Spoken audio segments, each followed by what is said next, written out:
Guys, এই যে প্লাস্টিকের চেয়ারে বসে ভিডিও বানাচ্ছি। সো আপনারা যদি সাথে থাকেন, সাপোর্ট করেন। এখানে একটা এক্সিকিউটিভ চেয়ারে বসতে চাই। যেহেতু আমি একজন নিম্ন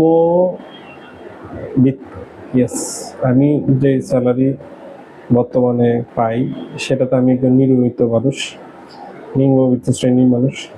ওই শ্রেণীর হয়ে এখানে আসলে এক্সিকিউটিভ চেয়ারে বসা আমার পক্ষে অফিসে ছাড়া আমি বাসায় বানাই না। এটা আমার অফিসে আমি যে জব করি, জবের সাথে আমার এক্সিকিউটিভ চেয়ারটা যায়, কিন্তু এই যে বাসায় প্লাস্টিকের চেয়ার অনেক বেশি আমার জন্য।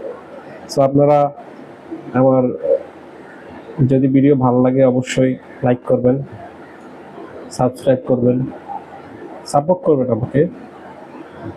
আমি আসলে আপনাদের ভালোবাসা নিয়ে থাকতে চাই। যারাই আমার ভিডিওটা দেখেন অবশ্যই শেয়ার করবেন, লাইক করবেন, কমেন্ট করবেন, সাবস্ক্রাইব করবেন আমার চ্যানেলটা। সো ধন্যবাদ, আপনারা আমার সাথে থাকবেন।